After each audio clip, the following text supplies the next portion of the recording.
Ya, Bang Rizkan, saya melihat beberapa foto atau video dengan anak-anak terjepit, orang tua.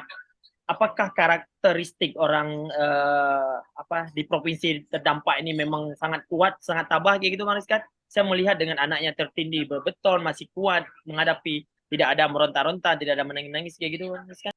Melihat karakter orang Turki sendiri memang gimana ya? Pertama segi dermawannya tinggi, yang kedua tingkat kesabarannya tinggi, tingkat kemarahannya juga tinggi. Tapi melihat positioning itu dalam artian posisi ketika gempa terjadi, ya namanya juga Muslim, pasti kesabarannya juga tinggi. Ya karena kan orang Turki itu memang Muslim.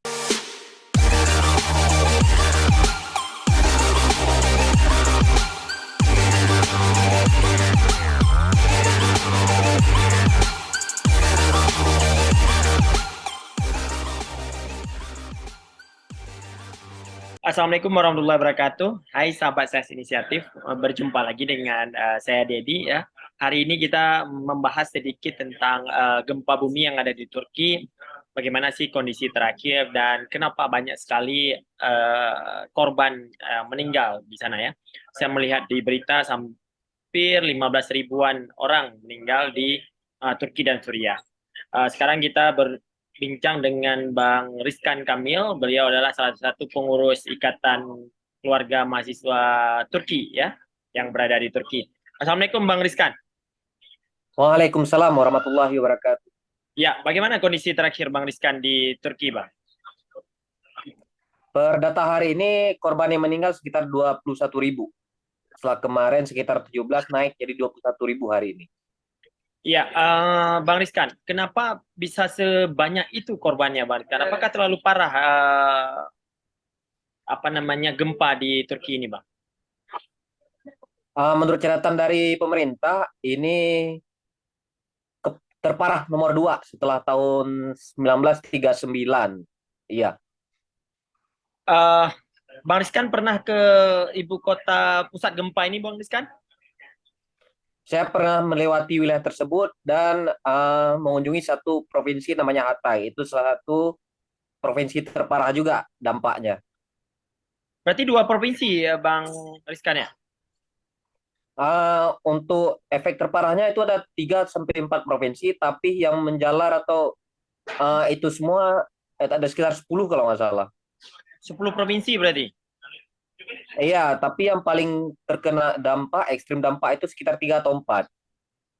Ya, eh, saya melihat di beberapa video yang beredar bahwa terjadinya gempa 7, sekian skala liter, terus bangunan roboh dia ke bawah. Apakah struktur bangunannya yang tidak bagus, apa memang ini kota-kota tua begitu, Bang Rizkan? Kalau dibilang kota tua, sebenarnya memang di wilayah-wilayah tersebut memang wilayah-wilayah ancient city, kota-kota tua. Tapi kalau lihat bangunan, itu bangunannya standarnya memang di atas tahun 90-an semua rata-rata. Cuma memang di daerah provinsi tersebut memang lintasan dari ini wilayah terjadinya gempa, sering terjadi gempa wilayah tersebut. Berarti Turki termasuk rawan gempa seperti Jepang, Bang Rizkan? Iya, iya Turki rawan gempa dan bisa dikatakan menurut catatan mungkin ya udah ratusan gempa yang terjadi di zaman kuno hingga sekarang. Ya, ini gempanya berdekatan dengan, berarti ini ibu kotanya berdekatan dengan Suriah, Bang Rizkan ya, karena kan dua negara yang digabung, Turki dan Suriah ya. Pusat gempa itu terjadi di Kahramanmaraş. Kahramanmaraş itu sekitar 600 kilometer dari Ankara, 200 kilometer ke perbatasan Suriah. Oh, berarti dia Ya lebih mendekati dekat, Suriah lah, makanya ya, berefek ke Suriah. ya dia lebih dekat ke Suriah daripada ke Istanbul atau Ankara, Bang ya. Iya, iya, iya, sangat dekat. Malah yang Hatay itu sendiri sekitar 90 kilometer dari wilayah Aleppo. Oh, Salah ya, satu ya, wilayah terdampaknya. ya, ya.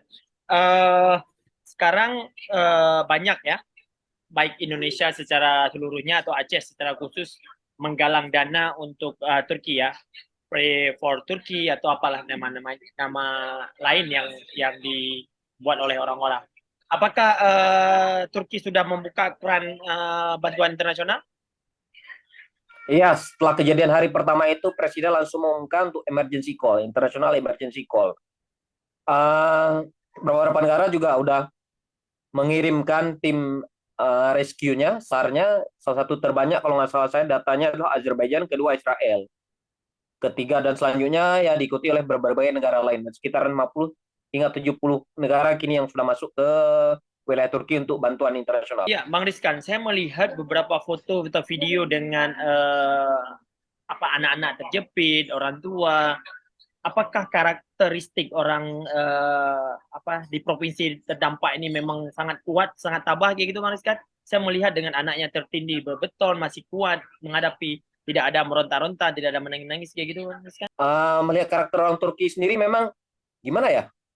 Pertama segi dermawannya tinggi, yang kedua tingkat kesabarannya tinggi, tingkat kemarahannya juga tinggi. Tapi melihat positioning ya, positioning itu dalam artian posisi ketika gempa terjadi, ya namanya juga Muslim, pasti kesabarannya juga tinggi. Ya karena kan orang Turki itu memang Muslim. Iya, saya juga melihat ya, ditimpa ada bapak-bapak memegang anaknya dan ditimpa dengan runtuhan kayak gitu ya. Sekuat itukah ya orang-orang Turki itu yang membuat saya belum habis pikir sampai sekarang ya. Kita dengan tsunami juga memang besar juga ya musibahnya. Seperti Bang Wiskan, seperti Erdogan mengatakan bahwa ini dah kehendak Tuhan dan kehendak Allah, saya tidak bisa membuat apa namanya menahan dan juga ini, tapi yang bisa saya lakukan adalah recovery daripada uh, bangunannya. Kalau Bang Rizkan melihat bagaimana respon pemerintah terhadap gempa ini? Apakah secepat kilat atau gimana, Bang? Kalau dilihat dari analisa media internasional, otomatis pemerintah sangat sigap. Tapi dari media lokal pasti ada kritikan-kritikan tertentu. Misalnya, ya namanya juga apa namanya pemerintah ya, ada sifatnya sigap, ada yang enggak, itu kan subjektif. Dari sana, dari masyarakatnya ada juga yang kontra, yang mengatakan bahwa pemerintah tidak sigap. Misalnya contoh, bantuan datang itu ada beberapa provinsi juga belum nyampe di hari kedua misalnya. Terus yang selanjutnya Twitter yang di shutdown di hari keberapa ya, kedua atau ketiga, sehingga masyarakat tidak bisa akses Twitter untuk sosial media.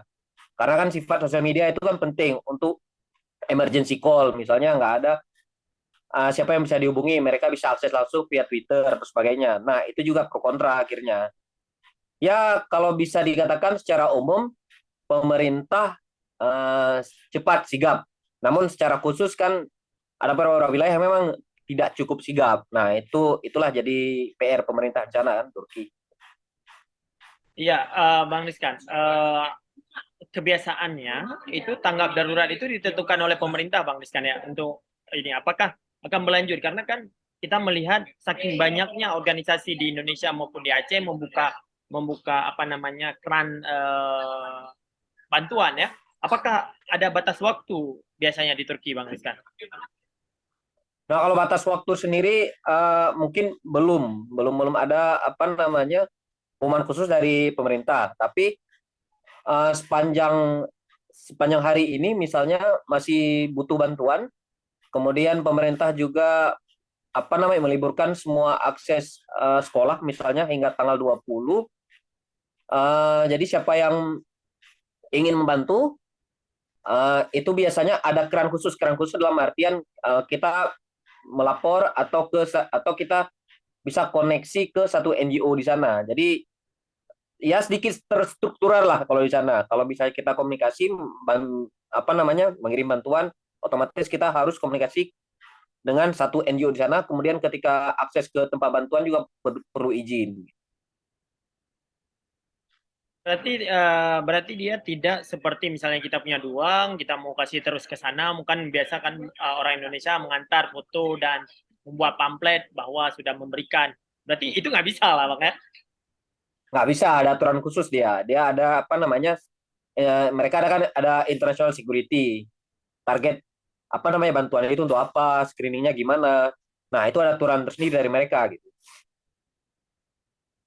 Rizkan, kalau Bang Rizkan Ya. melihat dari gempa ini, apa yang bisa kita ambil hikmah daripada gempa ini, Bang Rizkan?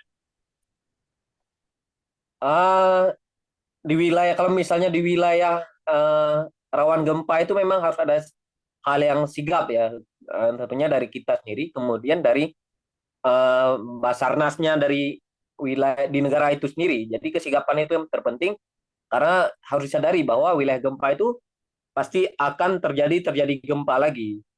Jadi itulah kesigapan-kesigapan itu yang perlu jadi modal ke depan kalau misalnya terjadi bencana. Seperti Jepang misalnya, seperti Turki juga, tapi Turki mungkin mereka sigap, tapi mereka tidak menyadari bahwa mereka akan mendapat bencana yang sebanyak ini korbannya. Nah, Indonesia juga harus sigap dengan hal tersebut, mengingat kita juga berada di lempengan yang rawan gempa, kemudian kita juga punya gunung berapi.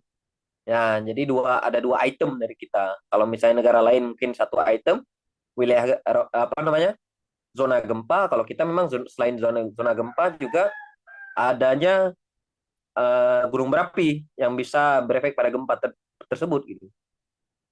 Ya, berarti kesiaga bencana Bang Rizkan ya. Ya, Kesiagaan sigap bencana. bencana. Ya. Ya.